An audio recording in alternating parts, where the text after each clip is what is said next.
Hello and welcome to Future Self Dreaming. My name is Carlos Kukulkan. In today's presentation, I want to further explore the concept of retrieving and reclaiming the relationship with the inner child. In this process, it's essential to learn how to provide self-empathy and give compassion to this vulnerable aspect of yourself. In an earlier presentation, I referred to the concept of our personality, psyche, or sense of ourselves as being made of many aspects of parts. As mentioned, one form of psychotherapy that incorporates this idea is known as internal family systems. I've found that it can be helpful to understand the concept of a family as being a system. Generally, systems attempt to find a balance within them or attain a state of homeostasis so that the system can maintain its functionality. Within a family system, generally individuals or family members will take on roles or personality traits within the system to maintain a balance. And when change occurs within one part of the system, in this case a particular family member, then the other components of the system or other family members need to adjust to accommodate the change. And sometimes people have a vested interest in keeping the system functioning in the way that it always has. And so when somebody attempts to change or steps out of line, so to speak, the other parts of that system may attempt to force them to conform to their previous roles. So taking into account this simple analogy, we can also see how this relates to the inner framework of our personality being made of many parts that interact similar to an external family system, with various family members vying for attention or playing different roles. In my private counseling practice with clients, I'm constantly monitoring a client's inner and outer experience of the world and tracking the various parts of the person's psyche that we may be encountering or relating with together in the here and now. It's not surprising to anybody who engages in therapy that at some point they're generally going to expand on their current and historical relationship with parents and family members, largely because these significant figures throughout earlier life have had a profound impact on the development of the individual's sense of themselves. Personally, I tend to treat or view early developmental trauma as a form of complex post-traumatic stress disorder, a condition whereby a person is constantly reliving earlier responses to traumatic situations.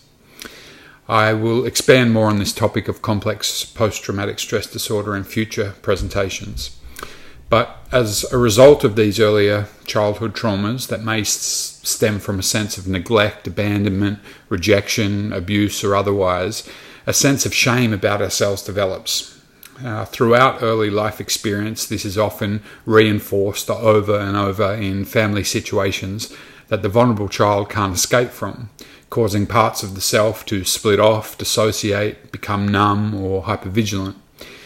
These behaviors and strategies are defense mechanisms that are an attempt to protect the vulnerable aspect of ourselves from further pain.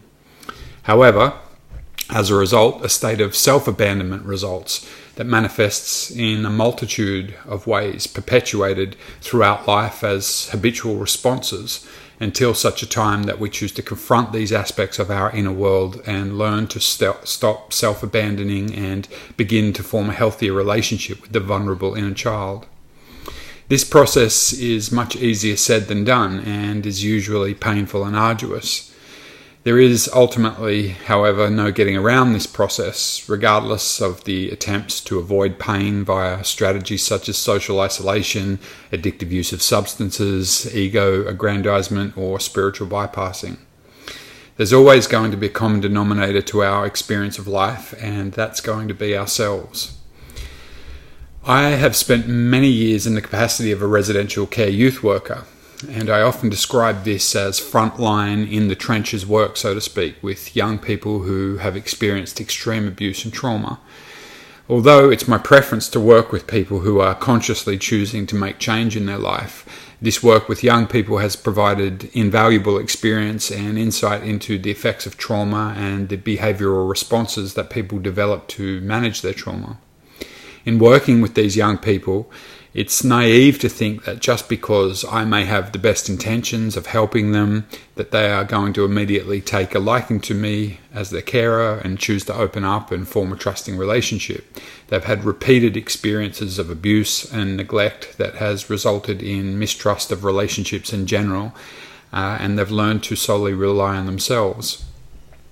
And yet, the only way that positive influence with these young people can occur is if some form of healthy relationship and attachment can be formed.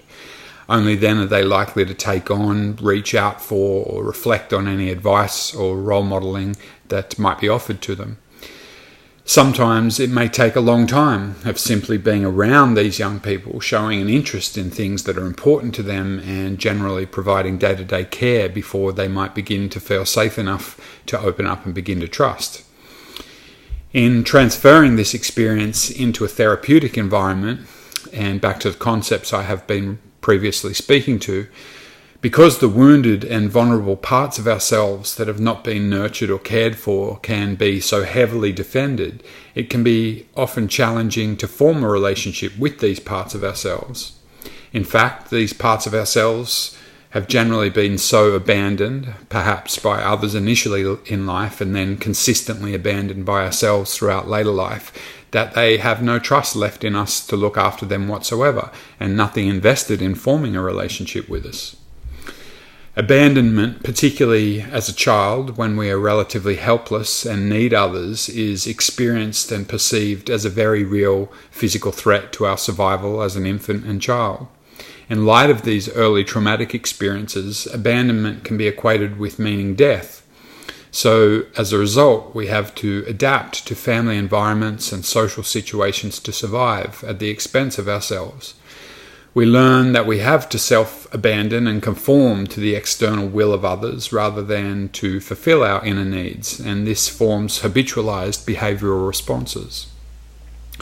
One of my friends and personal mentors named Paul Performant, who can be found at soulresonance.com.au, once gave me a very good metaphor to describe the relationship that we may initially have with these parts of ourselves. He described them as perhaps being so split off, dissociated, or repressed into the regions of the unconscious that they are unknown to us consciously, and that how we begin to notice them was like attempting to locate a black hole. In this analogy, when looking for a black hole in the darkness of space, you cannot see the black hole directly because by its nature it's absorbing all the light around it and is therefore not able to be seen. So how do we detect this black hole? This comes about due to observing how it's affecting the environment around it via its gravitational influence and disturbance to the local environment. In a similar manner, these aspects of ourselves that are in our blind spots in the dark and that we are not relating well with also affect our immediate reality by showing up within the dynamics of our relationships, influencing our physical health as well as emotional responses and thought processes. In the capacity of a counsellor, psychotherapist, life coach, or simply in friendship, one of the fundamental tools that we can provide to assist change is providing empathy to another. Being able to accept a person as they are, warts and all, in their pain or their joy without judgment, criticism, or condemnation, helps the person to feel safe and to reflectively explore the problems and challenges they may be faced with, potentially encountering these unknown parts of themselves and providing access to their own solutions in so doing. The book called The Body Keeps the Score by Bessel van der Kolk has wonderful examples of the importance of empathy in mammals by describing how animals such as monkeys will firstly cry out for help when they feel unsafe, as there is safety provided in the protection of numbers.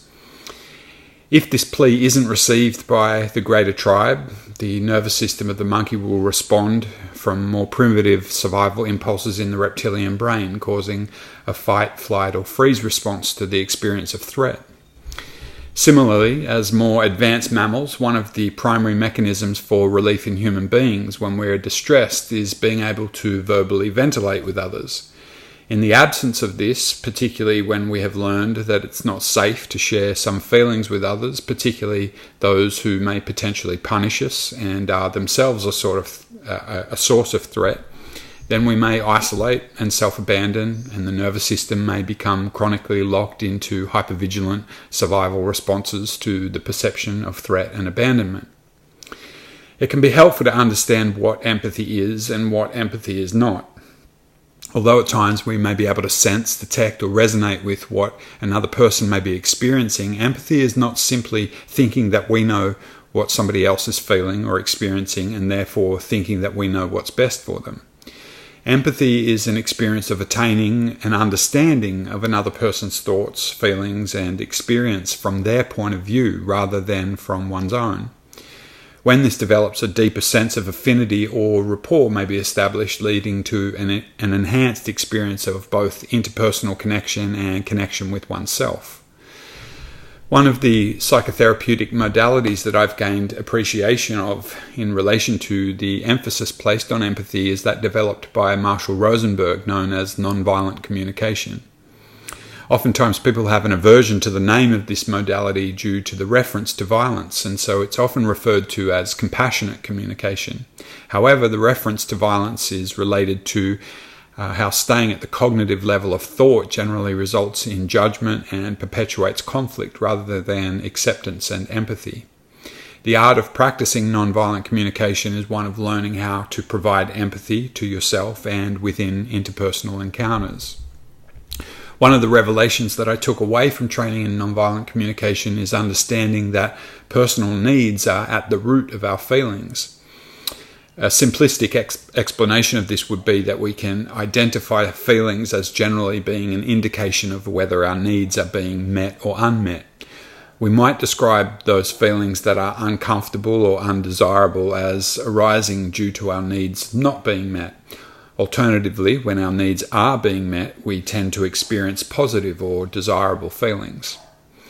It is one thing to be able to drop our defenses and learn to trust and accept empathy from another, and perhaps even more challenging to learn how to provide empathy for the abandoned parts of ourselves. I'll discuss this concept more in relation to providing empathy to these parts of ourselves in the next presentation. As always, I hope that you have enjoyed what has been shared in this presentation and perhaps taken something of use away from it. If you wish to journey with more episodes of Future Self Dreaming, please hit the subscribe button, and information about booking counselling sessions and workshops can be found via the website futureselfdreaming.com.